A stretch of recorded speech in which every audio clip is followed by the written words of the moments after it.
I'm so grateful for the opportunity to share with you some leadership principles that are going to help us grow in our in the way we deal with our teams and the way we bring forward our projects.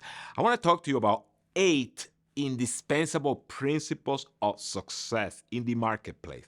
Now, this is based on a work done by Erin Mayer, and what Erin Mayer has done, she's interviewed people in the marketplace all over the world, literally. And she came up with answers to questions.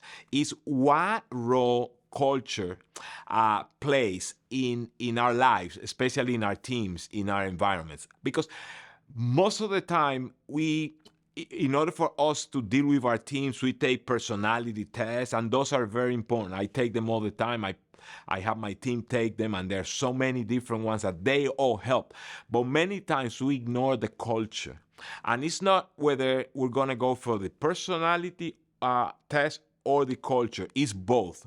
We need both. We've been overlooking that there are characteristics that are shaped in our life, are shaped by history, are shaped by religion, are shaped by the economy, are many times shaped by the geographic characteristics or the country that we come from. It's not uncommon for us to travel outside of our country, our comfort zone, and be surprised by, whoa, the way other people deal with certain things, even as it comes with about leadership. So this allows us to grow.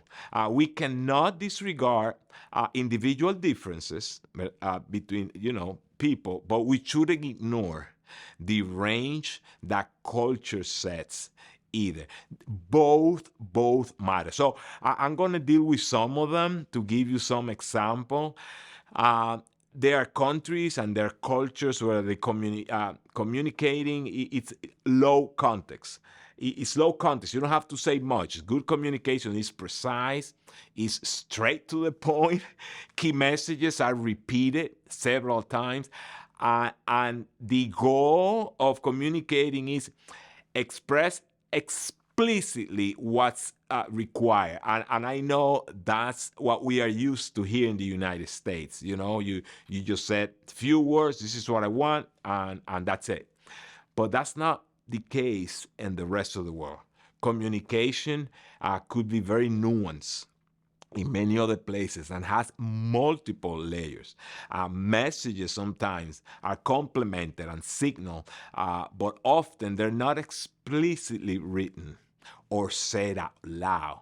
It's expected that you would read body language.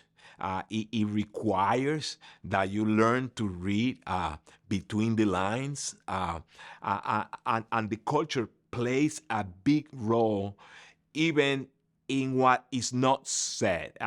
Japan is an example of that. So Erin Mayer helps us see through all of this. How about evaluating?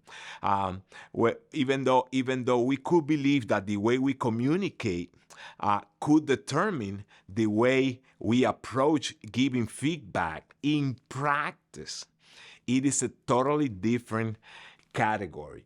In other words, we talk about how we communicate, but how we give feedback is a different category. For example, people from the US are used to communicate directly, right?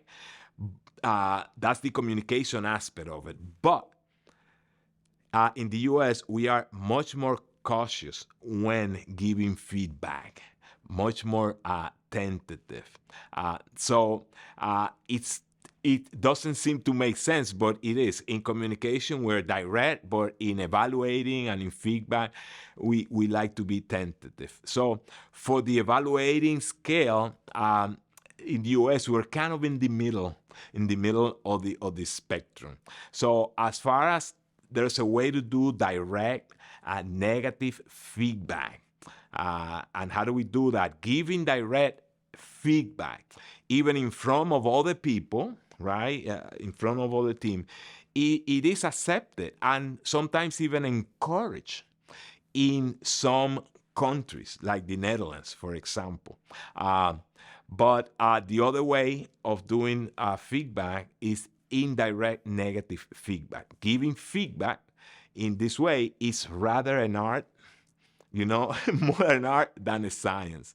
And the way you should deal with this indirect feedback, you don't do it in front of a group. And even when you do it, you should package it. You should package negative feedback with other stuff, with compliments.